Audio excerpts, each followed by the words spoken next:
So, The Life of Chuck was directed by Mike Flanagan and it stars Tom Hiddleston, Chiwetel Ejiofor, Karen Gillan, Mark Hamill, Jacob Tremblay, Mia Sarah, Matthew Lillard, Carl Lumley. A whole bunch of people appear in this movie. And it's about this man named Chuck, and it's about the life that he lived, about the aspects of his life that impacted him, and how his life kind of started impacting other people around him. So this was a movie that I have been hearing a little bit about. I heard it won a special award at TIFF, which is kind of a precursor to the Oscar. I think it won like the People's Choice Award over there. Also, Mike Flanagan was directing yet another Stephen King adaptation, but this time a little bit different type of adaptation because instead of it being a horror movie or an adaptation of one of his scary stories, it was an adaptation of one of his more dramatic stories, kind of along the lines of movies like Stand By Me, Shawshank Redemption, Green Mile, and I was curious to see what this movie was like. Mike Flanagan, I do think he's a gifted, talented filmmaker and such. So I was curious to see what he was going to do next. And this movie didn't really give a whole lot out. And I'm like, okay, what is this movie about? Who is this Chuck guy? It's like, what's so important about Chuck? And so eventually, I actually did get to see this movie pretty early. I got to see this at an advanced screening. This movie is playing currently in like a few theaters across the country, and also is going to expand wide next week. And this movie is odd. This movie is very odd, but since I saw it, I've been thinking a lot about it. And I think that is what makes me more interested in this movie overall. I think this movie kind of left an impact on me, even though it's like at first I'm like, what did I just watch? But the more I thought of it, I'm like, I can definitely see a lot of people really enjoying this movie. But at the same time, I can see some people really hating this movie. But let's dive into this movie because, again, there's a lot to unpack here, which I won't spoil. First off, I do think the actors do a decent job. Tom Hiddleston, you don't really see him until I won't spoil it, but he doesn't have a big part, but he gives a decent performance. Mark Hamill gives one of the best performances he's given in a long time. He does have this speech at one point to Jacob Tremblay's character, who is also pretty good in the movie. That was actually really good. Carl Lumley also surprisingly gives a really good speech in this movie too. Also, a lot of the other actors do a decent job. Chiwetel Ejiofor, Karen Gillan, Mia Sarah.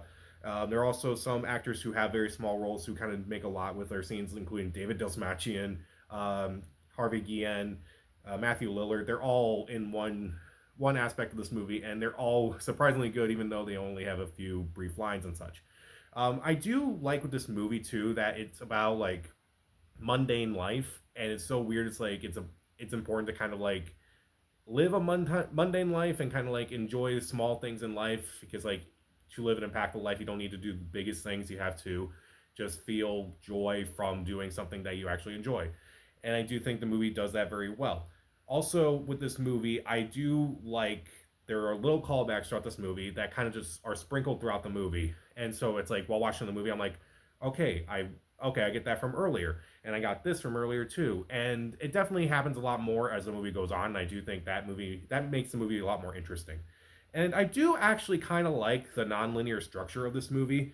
Which, if you haven't heard at this point, this movie is actually going backward in some way, which I won't spoil too much of it.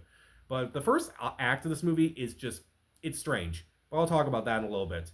But then when you see the second act and the third act, it's like, which are really the second act and the first act, it's like, okay, this actually makes a lot of sense now.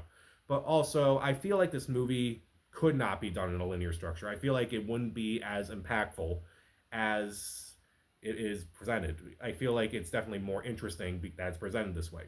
And I do think there are things in this movie that can be impactful and about how, your life changes. By the last scene in the movie, I was just kind of like stunned by what I had just seen.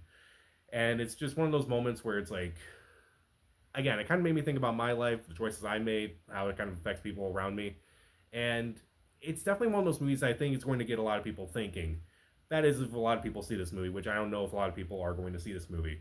And from, a lot of movies these days, I kind of forget about them, but like, I'm still going to think about this for a bit. So any movie that can make me do that, I say that's a good job. But are there a couple things about this movie that I don't like? Well, I kind of wish that there was a little bit more of Chuck in this movie. The whole aspect of Chuck in this movie is a little strange given the title of the movie.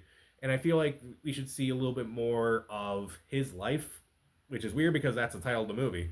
And there are aspects of his life like, I kind of want to see like what he would do here and what he would do here. But then again, there's not a lot going on in this movie. But I do think that it does work for what they're trying to do. And also, the first act, in my opinion, was a little off-putting. I won't spoil it too much because, again, it's kind of surprising.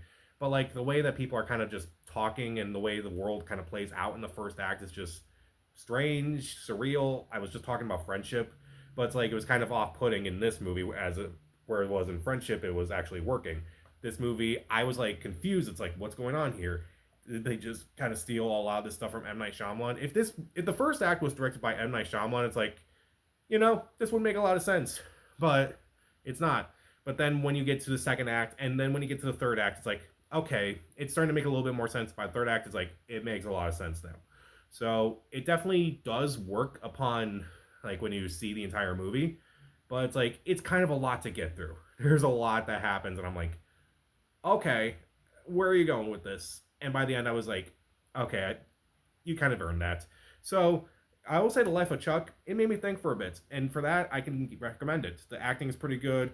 The messages are pretty good about, mundane, having a mundane life and maybe not doing the biggest things, just the stuff that makes you happy and just being with the people that make you happy is more impactful to life than anything else, really.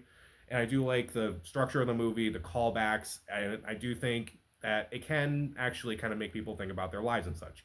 And even though I kind of wish there was a little bit more of Chuck in this movie, and also I feel like the first act is a little strange, again, eventually it does come together. It may be a lot for some people, and I can understand that some people are like, "What's up with this? What's up with this crap?" But I would definitely recommend it in some way.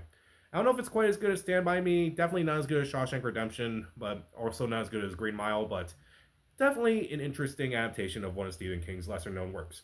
I'll give this movie 3 out of 4 stars. See it. So when this movie does come out in a couple weeks, or actually it does come out next week in a wide release, maybe check it out. So, what are some of your favorite and least favorite Stephen King stories? Not necessarily movie adaptations, but maybe they're his books and such. Comment down below, subscribe to the channel. This is Pat. Stay safe.